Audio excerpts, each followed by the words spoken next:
Good morning, everyone. My name is Christy Kane, and we are going to be starting the webinar here today. Thanks, everyone, for coming.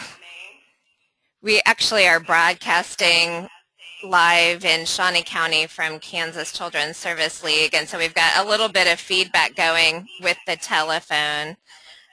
If you could hold just one moment.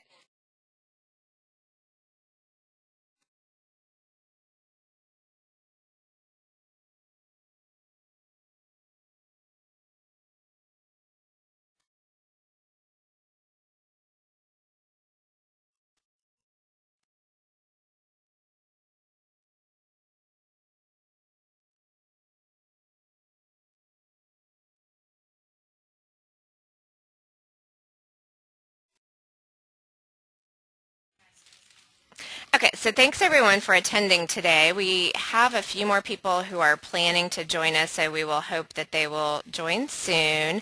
I am with Kansas Project Launch, and we are excited to have this webinar available for you today. It's Court Teams for Infants and Toddlers, Integrating the Science of Early Childhood and Child Welfare.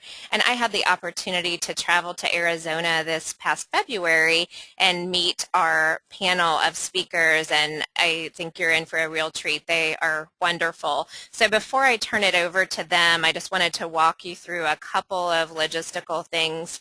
So for this webinar, if you have any questions or comments, I would ask that you type that into your questions box.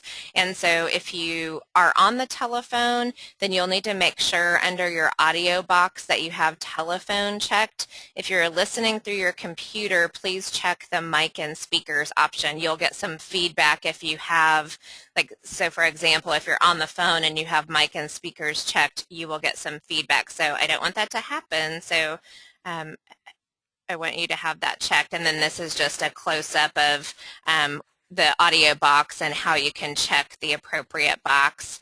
The questions box, you can see, just feel free to type in any questions or comments as we go. We have someone monitoring that, and so we can ask the presenters questions or share comments with them as we go. So I would encourage you to please type in questions or comments as you have them.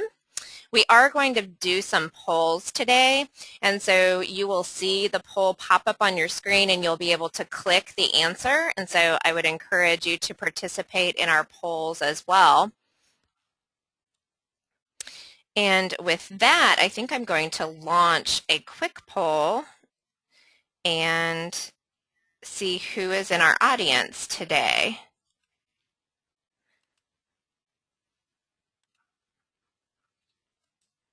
So you should see the poll on your screen. So I'll give you some time to vote. And I will share those results with our panelists.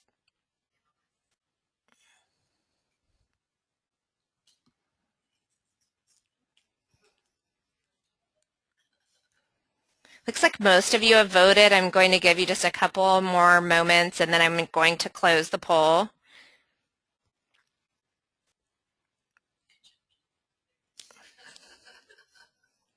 Okay, so I'm closing the poll and then I'm going to share the results.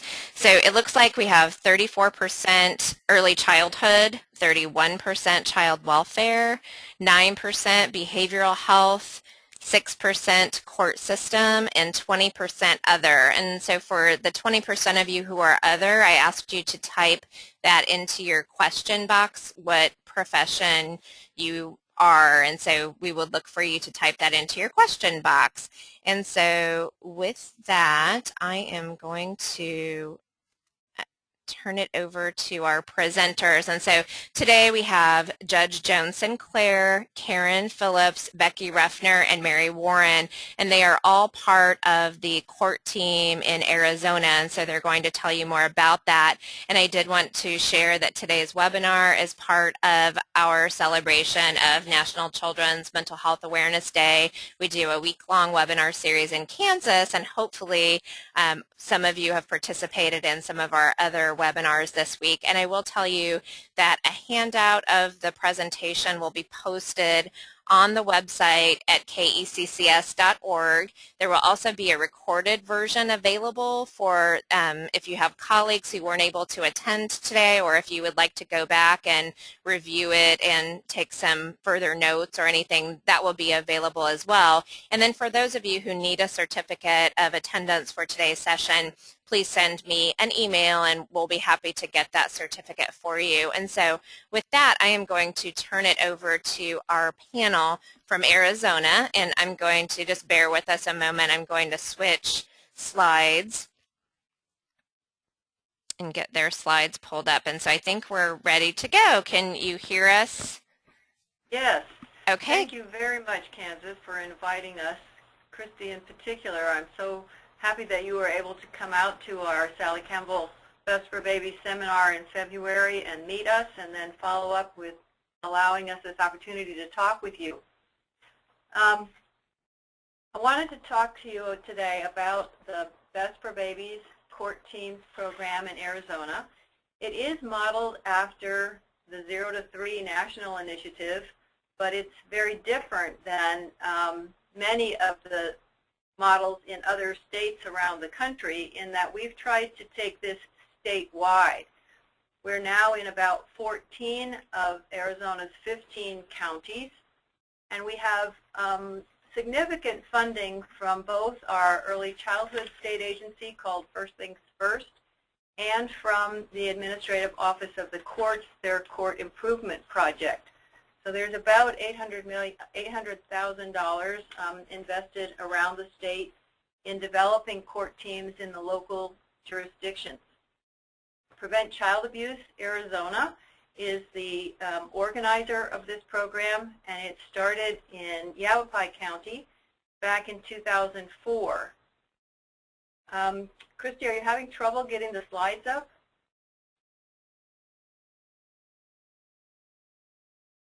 We don't see them.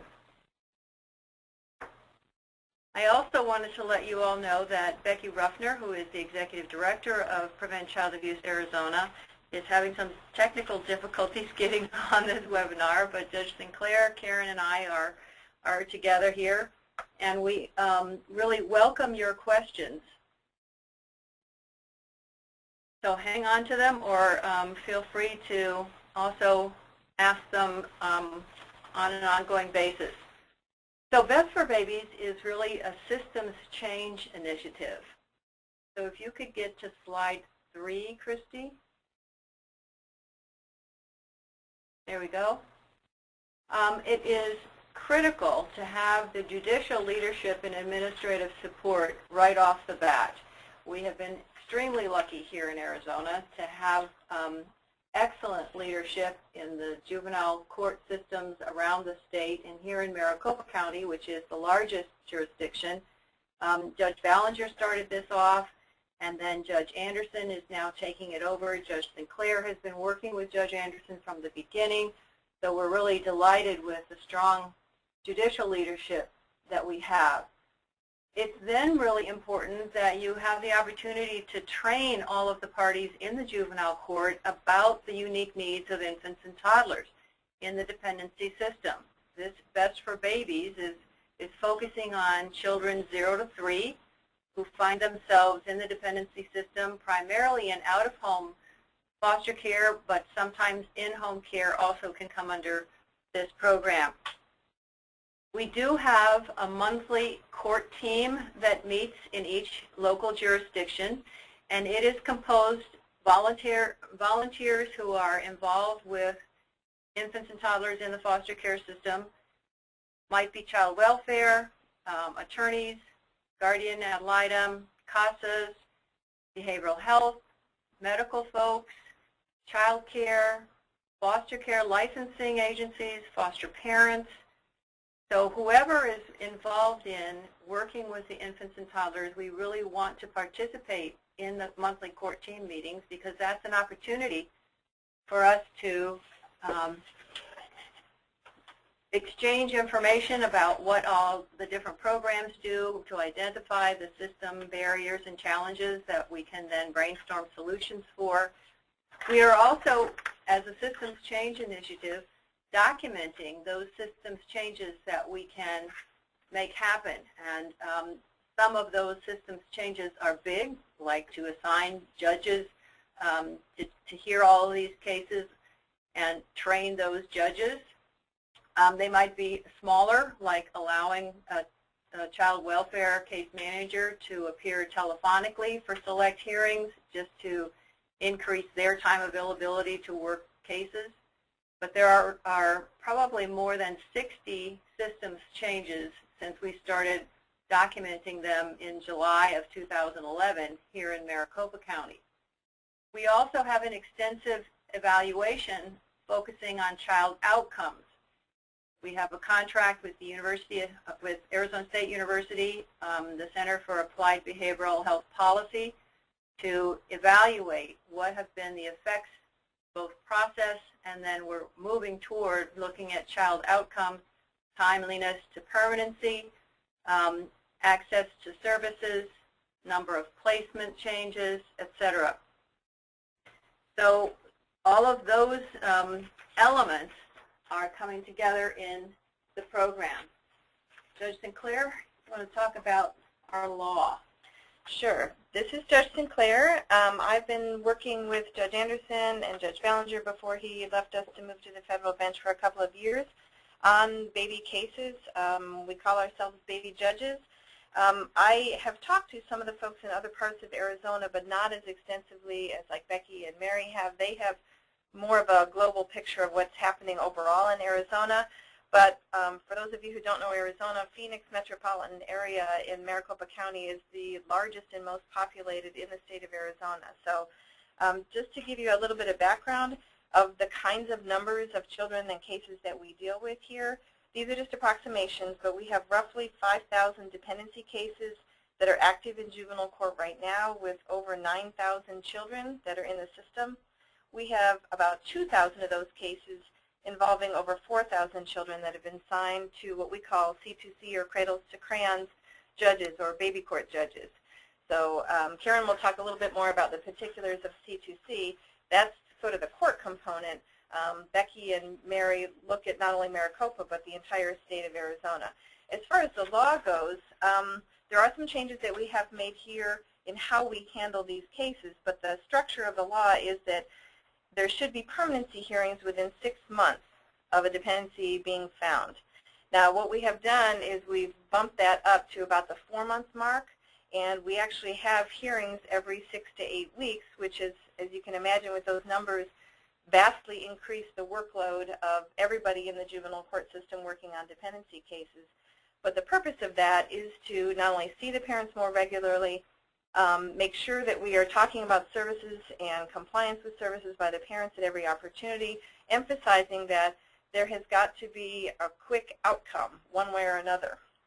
In fact, from the very first hearing, the judges are talking to the parents about concurrent case planning, which means family reunification usually along with severance and adoption. And I have to explain that to people at the very first hearing, and it often comes up at later hearings as well, that while the court wants to get the family reunified again, parents have to do services and make changes in order for that to happen, but we also have to have that concurrent portion where we're trying to get children into permanent homes, if need be permanent homes, as soon as possible. So CPS here has to be looking at family members, grandparents, aunts, uncles, friends of the family, somebody who would be willing to adopt. Sometimes there aren't those people available, and so we look for foster adopt placements. And we can't promise anyone that the children will be freed up for adoption, but often that does happen. So the thinking is right from the get-go, from day one of the case, that we are looking to get these children in a permanent placement as soon as possible. I think most people involved in this system want to see families get reunified, but we know from having worked in this system that it's only a small percentage, frankly, who actually do get reunified. So we try to move the children as few times as possible. Hopefully the first move is the last move. Under Arizona law also, we have to look at, well, actually this is a federal requirement. There have to be reasonable efforts provided to provide services and reunification services to parents and families. What is different about what I do from what I used to do is that I see my role more as a manager of these cases now. The law is what it is, and parents have rights and children have rights and all of that, but by having people come back more frequently, I am staying much more on top of what's happening in terms of services. I have to oversee the entire case. I mean, I'm pushing parents to do services. I'm pushing CPS to get services in place. There are often, what I found is that until there's a court hearing, nothing gets done. So if we have court hearings every 6 months, nothing's going to get done until month 5 and 3/4. So if we come back every 6 to 8 weeks, that means every 6 to 8 weeks something is getting done. And that's just, I think, on my part, just a recognition of the reality that case managers are overworked and underpaid. They have way too much to do, and so people are only going to do what they need to do at the last minute before court. So having people come back to court, I think, has been one of the major changes that has brought about a change in how people look at these cases. The bottom line is that the judges here, myself included, have all gotten additional training, and we need ongoing training. My background is not in infant mental health. In fact, I was one of those people who could not understand that infants even had mental health issues, to be honest, up until about 1.5 years ago. That's not my background. My training is in the law. So to get the judge trained is a huge component of this, because if I'm trained, then I can ask the right questions in court. Where is CPS on this? Where are we in terms of placement? What are the parents doing? So we've done a lot here to try to get those questions answered, but it really is a collaborative effort and a team effort to try to get the things done that need to happen in order to resolve the case one way or the other, either get the child back home or get the child in a permanent placement, sever rights, and move on. Thank you, Judge. Great. So the core components that have been identified through the 0 to 3 model include those that you see, and Judge Sinclair did a great job of talking about the need for the judges to be in the leadership position, continued oversight of cases, really focusing on the unique needs of the babies in the families in front of them, make sure that there are timely essential services provided. And then this last piece, the local court team, goes back to that court team meeting on a monthly basis that really works toward collaboration that may be needed to make changes in the system. So the goals for our Best for Babies project, on the next slide, are to increase the shared knowledge of those unique needs of infants and toddlers in the child welfare system, and therefore to improve child outcomes because we've provided for the needed services. The best practices in the system, again, these come from the 0 to 3 model on the next slide, is to make sure that the first placement can be the last placement. We're focusing on healthy development of the child with support for them to make secure attachments with the foster families or relative placements that they are in. We really want to encourage frequent child-centered visitation, and that's the purpose of our, one of the major purposes of our Cradle to Crayons program that Karen will talk about in a minute. The Arizona law requires that we move quickly to permanency, and as Judge Sinclair indicated, we're working towards successful reunification. Part of that has to do with the frequent child-centered visitation. So why are we really concerned about babies in the dependency system? Well, the facts are that there are more and more children coming into the foster system, and this relates to the economic downturn in the United States and state budgets reducing the services provided to families. We think that this also mirrors what's happening around the country, and the very young children are actually the largest group coming into care. The next slide. Over 40% of kids coming into care in Arizona are under 5, which is nearly 6,000 of our 14,500 kids in out-of-home care. We also know that, the next slide, that infants are the most likely to be reported victims of child abuse and neglect. They do stay longer in foster care than older children, least likely to be reunified, and unfortunately most likely to return to care within a couple of years because of re-abuse if they have been reunited with their family. This slide is just illustrative of the numbers and the difference between different age groups. So that blue line on the top represents children birth to 12 months, their first year of life. And although this slide is the first admissions to child welfare, it is also the same configuration as numbers who come back to care, numbers who stay longest in care. The other age groups are in the colored lines below. So why are infants the ones that are the most vulnerable? Well, you all, as interested in infants, know that they're most likely to be severely injured from physical abuse and most likely to die from neglect. In Arizona, we had 71 children in our last year that's been reported die from maltreatment. You also know that from birth to 3 years is a very critical period of life. Babies are helpless, totally dependent on their caregivers. There's a tremendous growth in both body and brain. The fastest period of growth in all of life is those first 2,000 days from birth to kindergarten. And it's very critical that in the first year of life, babies are in a relationship that allows them to establish trust and therefore the capacity for ongoing relationships throughout their life. The economists say we should all be economic developers because investments in the healthy development in the early years of life pay the largest returns to society. Depending on who's counting, that might range from every dollar invested to $7 return or $16 return to society. We also know that those children appearing in the dependency system are most likely victims of intergenerational trauma. So this focus on the babies gives us an opportunity to stop that intergenerational trauma cycle. So infants and toddlers in foster care, next slide, are most likely to be developmentally delayed because of poor parenting, poverty, etc. They're more likely to suffer from chronic illnesses, and they are more likely to have insecure attachments with their parents. This comes from national numbers published in the 0 to 3 journal.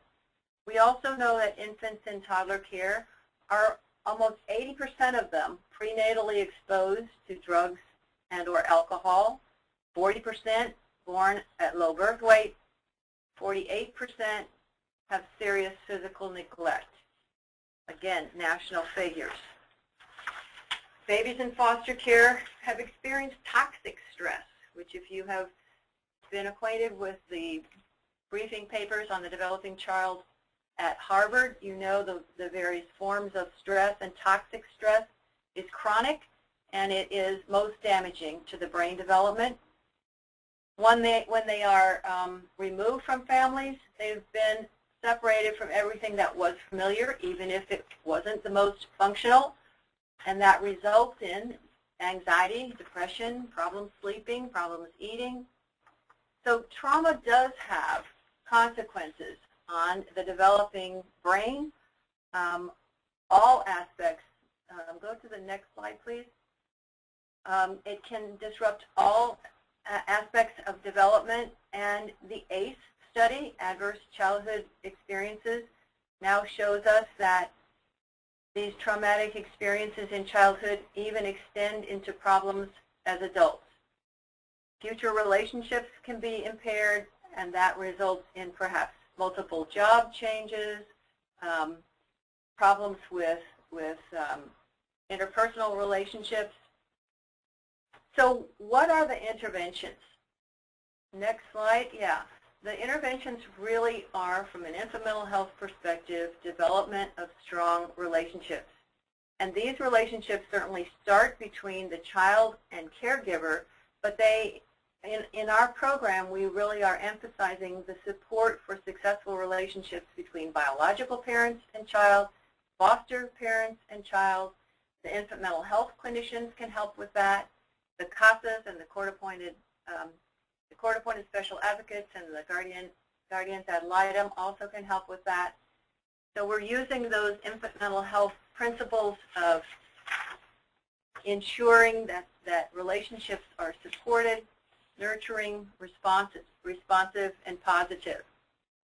And that kind of leads us right into the Cradle to Crayons program. So I'm going to turn this over to Karen Phillips, who's the program manager for that program, to explain to us what we're doing here.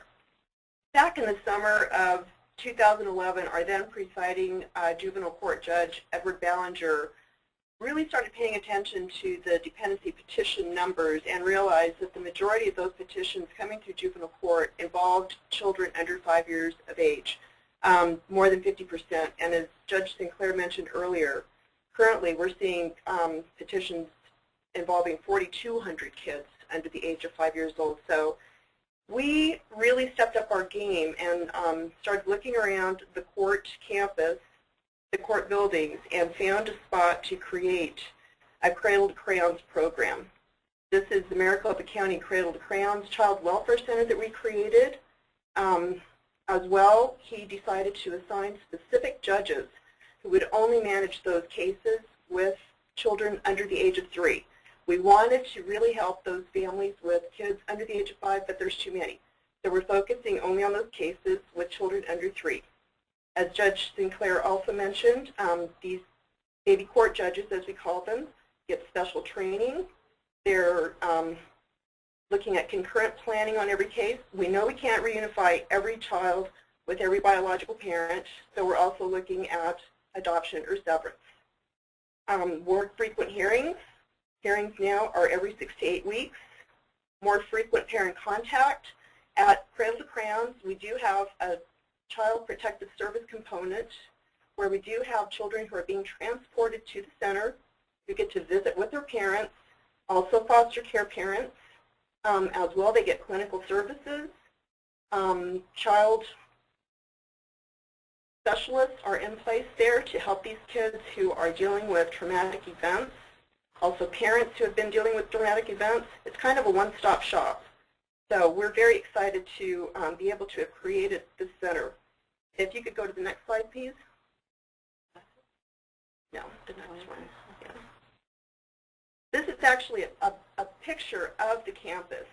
We're sitting on 4 acres of land. It's very calm, creates a very safe environment for families and for children to come and see either Child Protective Services for a visit. As well, I mentioned clinical services are there. We have a clinical director, clinicians. We offer family time coaching.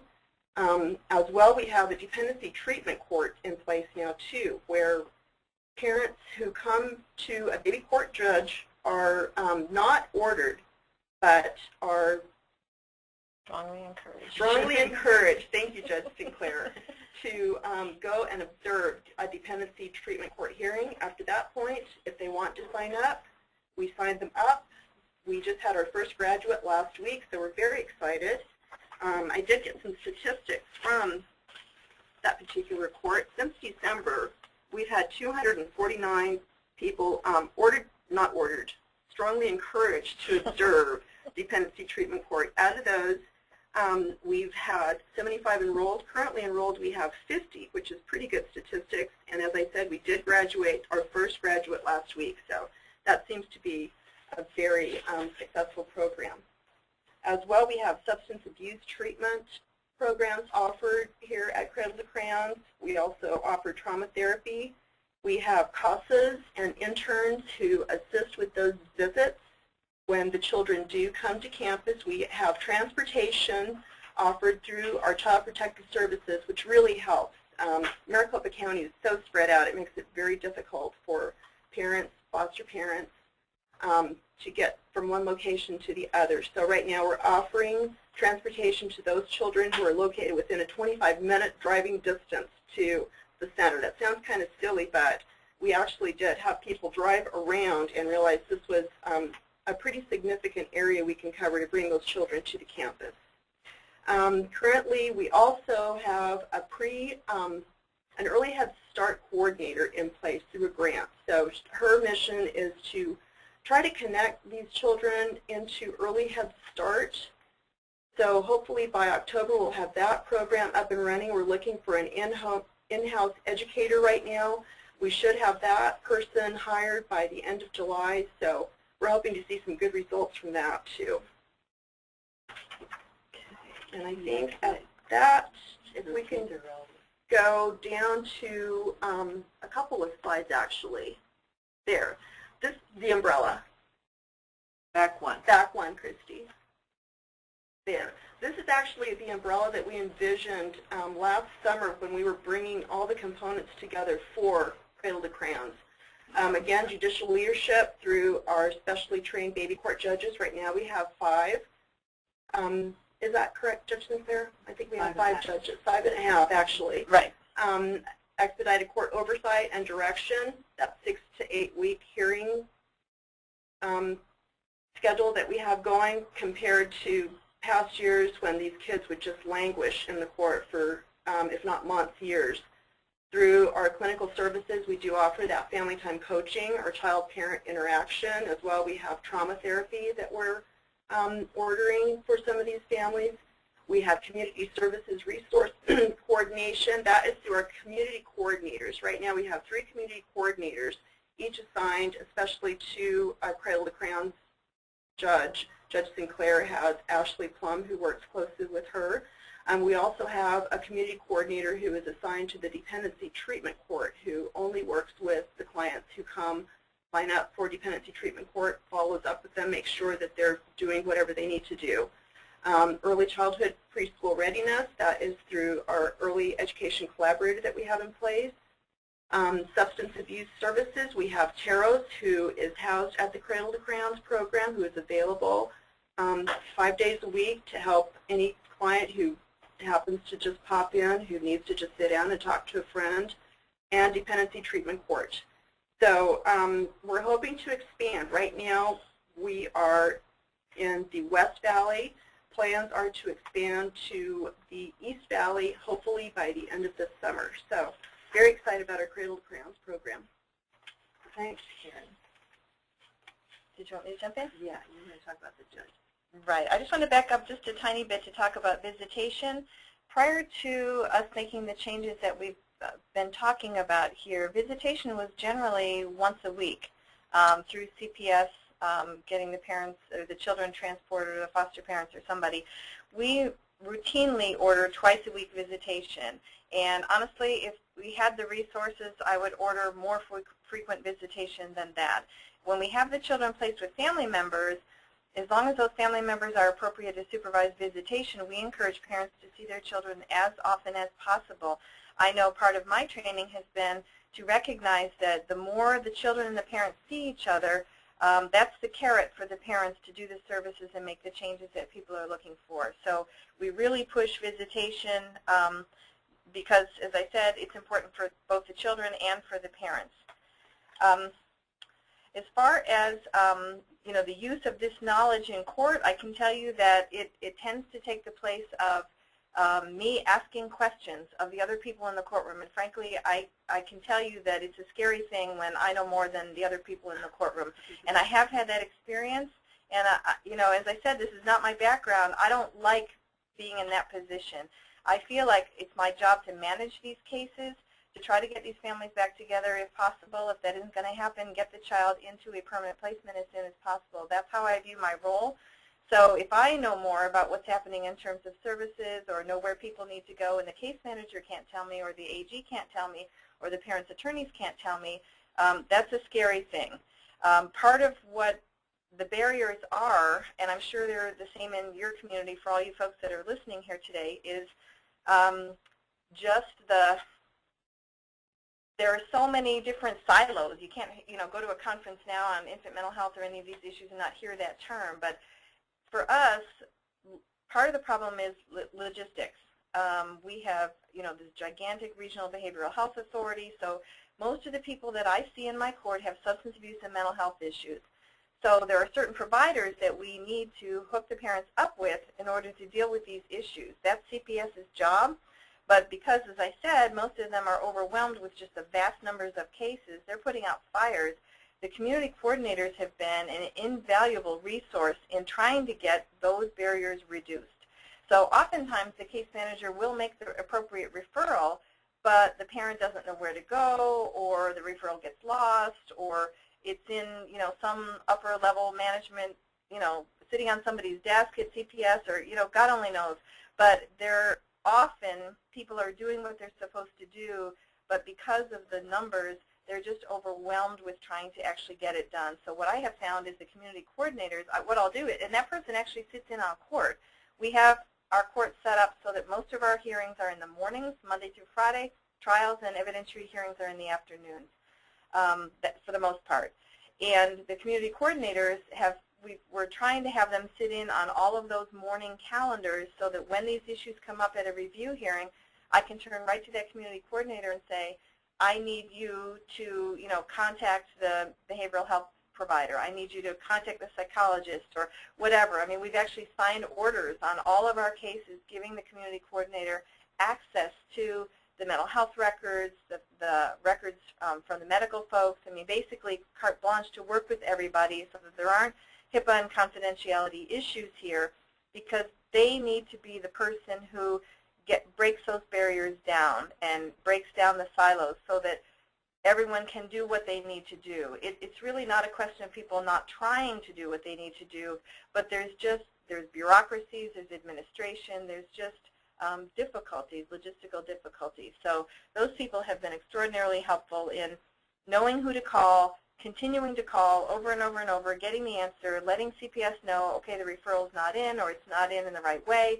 you need to do it again. And we've had a few bumps along the road, as you can imagine, in trying to do all this, but overall, as time has gone on, I think everyone has seen the value of that. So that's kind of the team approach in how we are looking at dealing with the needs of the infants and toddlers. And I did also want to mention that my caseload is not just infants. Now, the infant may be the core. That's why the case is in front of me. But, many of these families have way more than just one or two children. So if there is a new case that comes in and one of the children is under 3, and there could be 7 other kids, that whole family comes. I mean, so those cases, we deal with a lot of children that are older than that, but it's the baby or, young child, which is what determines whether it goes to a baby court judge. Because we do have judges here that just deal with children that are older in different families, and we have some judges that deal with crossover youth who have delinquency and dependency issues. But that's how we're dealing with this, because there would be a significantly smaller number of cases if all we had were just the 1 or 2-year-olds coming into the system. But as we know, many, many of these families have a large number of children. So we are dealing with all of them. And obviously the permanency issues come into play when there's older children. The law requires a permanency hearing within 12 months for children that are over 3. So that's part of the juggling act that the judges and the attorneys have to deal with, is how do we get permanency for all of these children as soon as possible? The law requires that we move it quicker for the younger children. If the parents are doing services, are they doing enough? So that's a lot of the balls that we have to keep in the air to try to do what's best for these families overall. It does become a little easier, frankly, if we have just parents and just 1 or 2 very young children.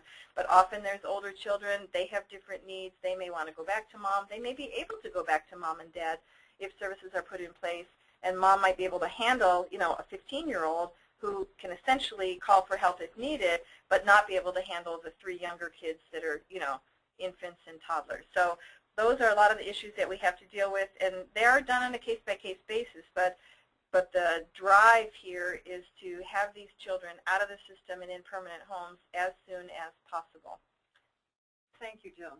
So in addition to the judges and all of those folks that Judge Sinclair just talked about, what we are trying to do through Best for Babies is to make sure that foster parents, Child Protective Services, the attorneys, and the CASAs all get a chance to attend our trainings around the unique needs of infants and toddlers in the child welfare system. I'd like to talk just a minute about CASAs, Court-Appointed Special Advocates. We have begun to train and support those CASAs who are willing to take cases involving very young children. Often the CASA says, well, what do you do with a baby? But we have found that there's a lot to do with a baby, particularly in developing relationships with the caregivers of that baby.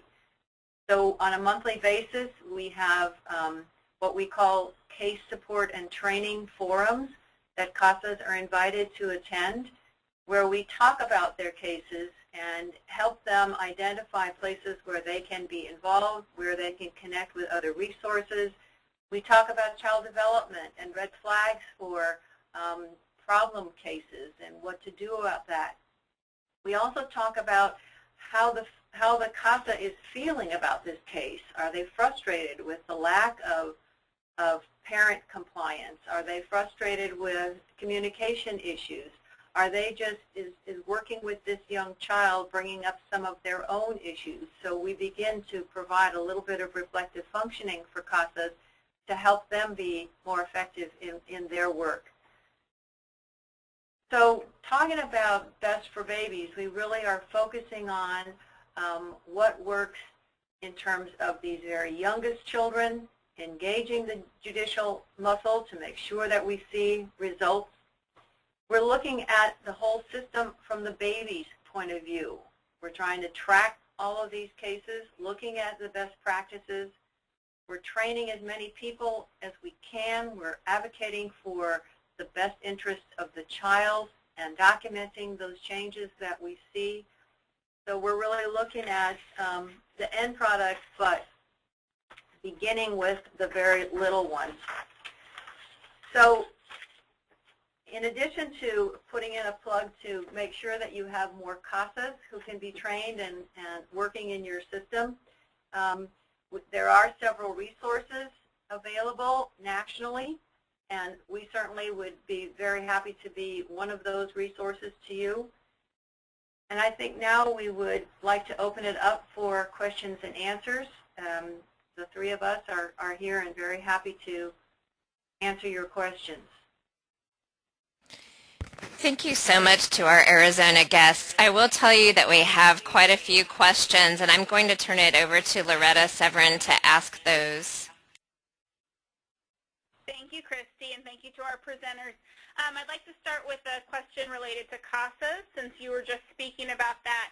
We had a question regarding whether or not the CASA could serve as a type of community coordinator under this approach. In a sense, the CASAs do serve as a community coordinator in that they are supposed to know what's going on with this child. They attend the court hearings, they hear the judge's orders, and they can follow up looking for access to services, barriers to understanding on the part of the foster parent in particular where to go. So yes, they can act as community coordinators. They don't have the same access to the judge that the community coordinators that are employees of the court have, but they do report to the court. So that's a good question. Okay, very good. Another question. What are some approaches that you have utilized to help facilitate education about infant and early childhood mental early childhood mental health to all of the key players who have influences, such as the judges, the case managers, foster care providers, etc., especially within the limited time schedules available to those professionals? Time is always a problem. So we have set up training sessions and invited people to attend. We've had really good luck with the Child Protective Services system, where they have required their staff to come to our trainings, which are generally an hour and a half to 2 hours. The training is, you know, whether or not it sinks in is another thing, but we've offered trainings. We go back for refresher trainings.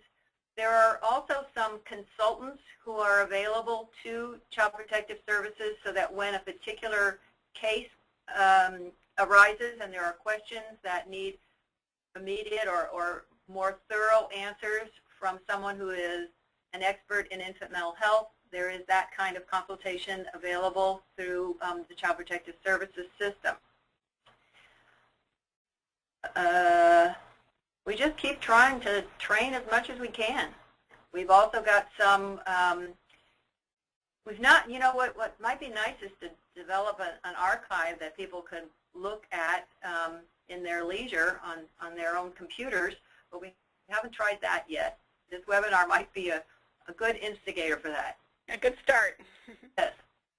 Okay, here's a question that I'm sure you knew would come.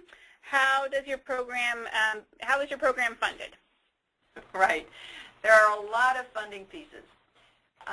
First things first is a state agency that has just been in existence for a couple of years. It's funded through a tax on tobacco products, and that there are regional councils around the state who decide in their particular region how those funds are going to be spent. In Maricopa County, in Mojave County, in Yavapai County, we have been really lucky to have first things first funding for court teams. So that helps to pay for the training. It helps to pay for the court team coordination to get people together to really talk about what are the issues in their local communities around accessing resources or communication issues. There has also been some funding from the Administrative Office of the Courts. And in Maricopa County, there has been significant funding from the county itself, the Human Resources Department. That campus that you saw a couple of pictures of is actually a repurposed juvenile residential facility. Yes, and last summer, Maricopa County did give us a $2 million budget to prove that we can make this happen. So we're funded through the summer of 2014. After that, we're hoping that the Office of Management and Budget through Maricopa County will continue to fund us.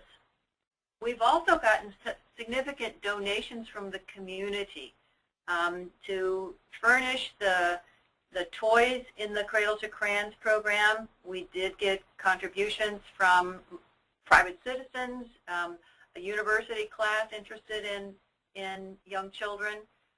We do have interns from the university who help to provide supervision in the Cradle to Crayons Visitation Center. We also have MSW students from Arizona State University who are helping the clinical staff and providing a lot of therapeutic practice for our families. I think, this is Judge Sinclair, I think the bottom line is that every community is different in terms of the resources and that they have available to them. That's what I've noticed when I've gone to other parts of the state.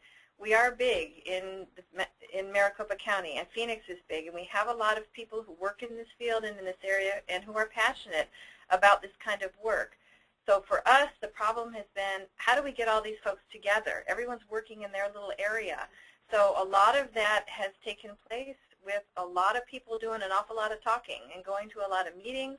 And from Judge Ballinger, our former presiding judge, to Judge McNally now, talking to the legislator, talking to the U.S. or the Arizona Supreme Court justices, to talking to the Administrative Office of the Courts, all of those folks, people at the county. I mean, there have been just zillions of meetings. Thank goodness I haven't been part of them. But you need to get the drumbeat going and get people on board with. They've got to do their part. So what I always tell people who ask me these kinds of questions is, you've got to first of all assess what's available in your community. There may be more than you think. I know in smaller communities where there are fewer resources, people all know each other, and so sometimes those personal relationships already exist. It's just a matter of someone picking up the phone and saying, hey, I got an idea, why don't we do this? And so people get together and they put it together. Here, because we are so big, it was a question of, oh my gosh, we have professionals that do X, Y, and Z. We have, like the Cradle to Crayons building was not being utilized. It was already owned by the county. So people have been very creative here in saying, look, we have this empty building, we could use it. And then someone going and talking to somebody else and saying, why don't we use it for this purpose? And here is the statistics to show why it's incredibly important that if we funnel resources in at the front end, at the very beginning of life for these children, hopefully they won't ever be back when they're old enough to have their own children. And so, you make that economic point to the people who, that's what sways them. I mean, for the county money people, that's the kind of thing that sways them. For others, it's the, we got to do the right thing for these families and for these children. So, you got to know your audience. But what I have found is just a whole lot of creativity that really is based on just a passion for doing something right for children. So it really does depend on looking around, see what's in your community, see what professionals are there, see what resources are there. Are there private folks that you could go to, foundations even, to help you get started with seed money? Does the county or the state government own some building that's being underutilized? What we're doing in the West Valley with the Cradle to Crayons building, it just happened to be empty and underutilized. We're now expanding into the East Valley because juvenile court is actually split between East and West here in Maricopa County. Judge Anderson, who's now running this whole project, is moving over in July to the East Valley, going to take a calendar on there, and she and Judge McNally, our presiding judge in juvenile court, are scouting around and looking for available space there. So it's really just what's out there, what can we use, how do we make this work for us? And, you got to adapt as you go, but that's the main thing, I think, is just look and see what resources you've got and then start talking. Yep, excellent. That's it. Okay, thank you so much for that answer. We have a couple of questions related to foster parents. The first one, I'm going to combine two questions into one, so bear with me. This professional says she's had foster parents tell her that they would love to work with the family, but they are prevented from doing so. She wonders if this is a system problem. And then the second part of that question is, how can we make sure that foster parents have detailed information about the child they're receiving so that they can better support and care for that child? Yeah, those sound like very familiar questions. I don't know that we have an answer on that. Let me take the last part first. It is difficult to have complete information that comes with the child as they're deposited on a foster parent's doorstep at midnight. We don't have a good response for that. We are hopeful that we can begin to influence the system that seems to not allow foster parents to help with the biological parents.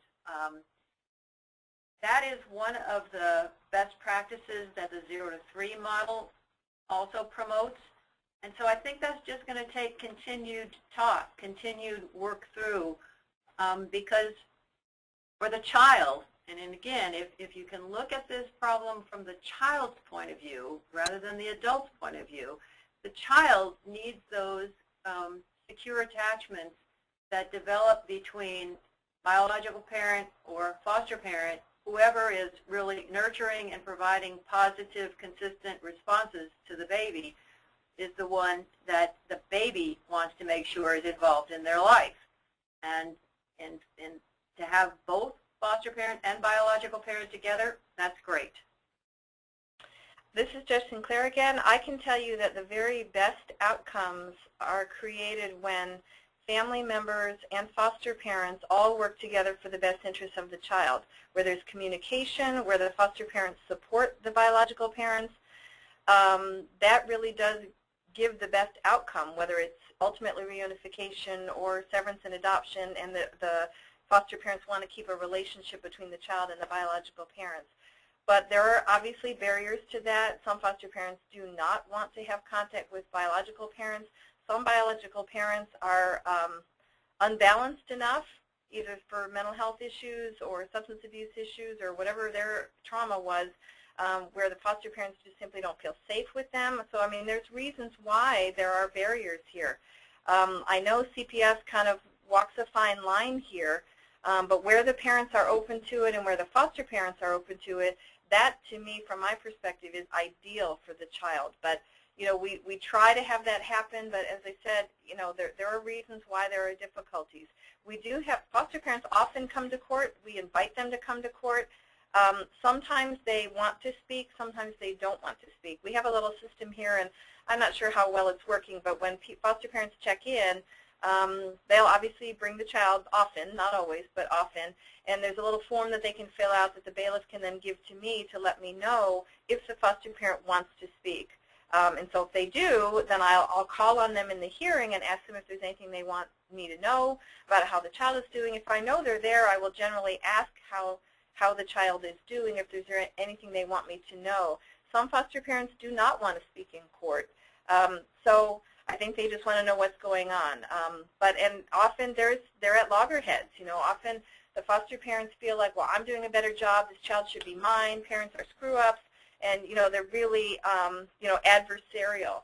I try to not have that be the case, but, there's only one child and we're not splitting the baby here. So we do try to smooth those kinds of issues over. But I can tell you that when I have seen parents and foster parents working together for the best interests of the child, that's the golden standard. I mean, that's it's gonna work out best for the child no matter what happens.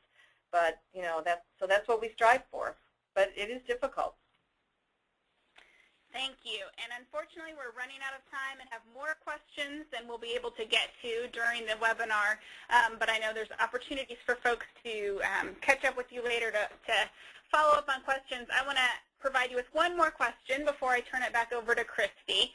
This question is related to how to respond to a judge or attorney who says, I'm just following the law when they are confronted with an early childhood need. What can we do differently as practitioners? I'm not sure what you mean by confronted with an early childhood need. Does that mean additional services are needed for the child? I don't have any additional information related to that question. If that's how you would like to interpret it, feel free to go that direction. Okay, because bottom line is that's why the judge needs to be educated, because the attorneys are going to say whatever they're going to say. Attorneys for the parents are going to do what they think is in the best interest of their client. The GAL should be speaking for the best interest of the child. The AG is going to do what the CPS case manager wants. So you've got all these different people with all their different interests and perspectives.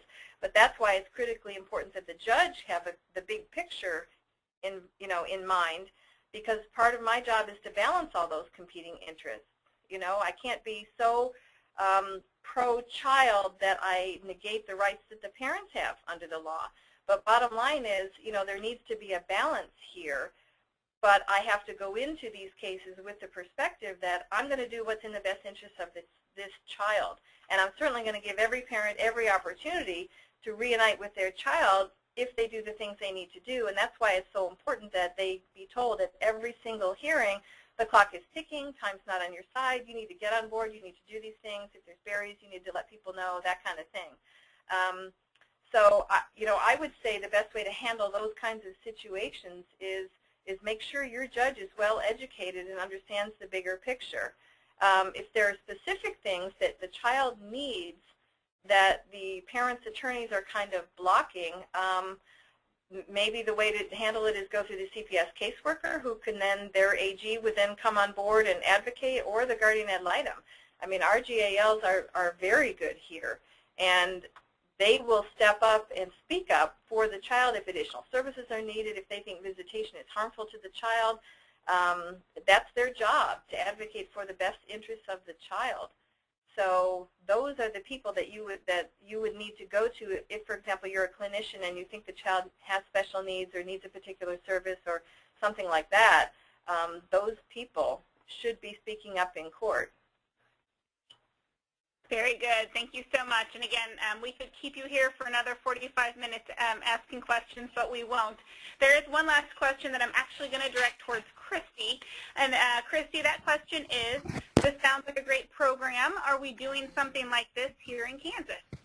Well, actually, that is a great question, and we do have some stakeholders who have been assembled who are interested in working on looking at a statewide system for this type of court team effort, and then we also have some community level. As I mentioned at the beginning of the webinar, I'm sitting at Kansas Children's Service League in Shawnee County, and they have a great group of people assembled who are interested in working on implementing this in Shawnee County. And so I would just say that if you are interested in participating in this effort, please send me an email and we will make sure that you receive information. We have had one meeting of statewide stakeholders earlier this year, and so I think this webinar will really serve as a jumping off point for getting more people involved and deciding what our next steps are. So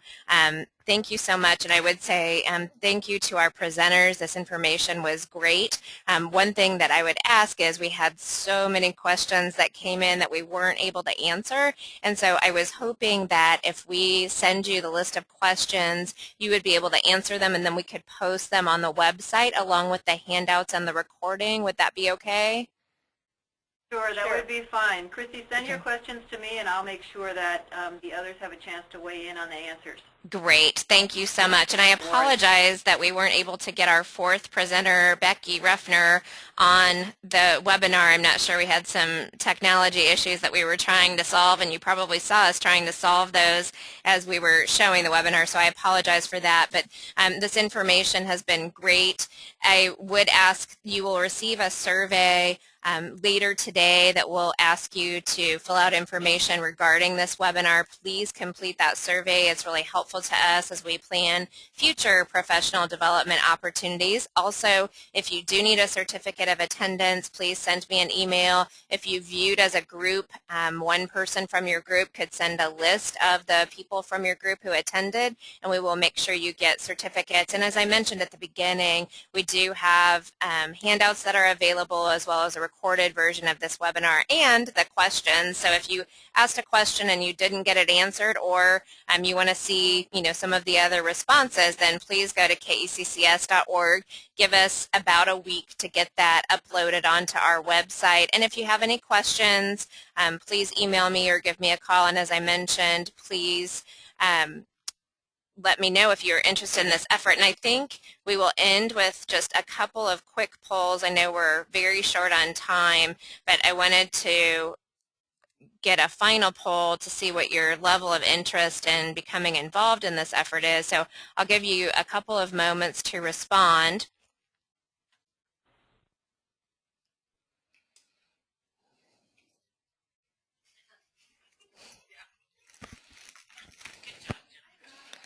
We have a lot of people here in Shawnee County who are very interested, but they can only vote once. So it looks like most of you have voted. I'm going to give just like one more moment, and then I'm going to share those results. So it looks like 52% are very interested, 45% are somewhat interested, and 3% are unsure. So that's a great turnout. I'm glad that all of you have some level of interest in this, and so we look forward to that.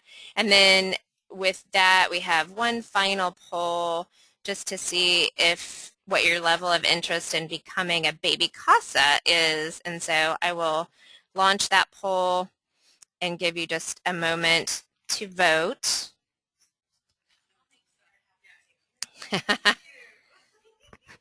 And here in Shawnee County, again, we have several people, but they can only vote once. So the percentage of very interested is actually higher. And so I will go ahead and close that poll and share those results. Maybe for some reason it's not cooperating. Okay, there we go. So 27% very interested, 33% somewhat interested, 24% unsure. So definitely we will provide more information about that. So again, thank you to our wonderful Arizona panel. We look forward to working with you on these efforts in the future. We greatly appreciate you being so willing to share the information that you've gained and to mentor us along in this process. And for those of you who attended, we look forward to working with you in Kansas to get this effort going. So thanks everyone for attending, and have a great weekend. Thanks, Chrissy. Thank you. Alrighty. Bye-bye now.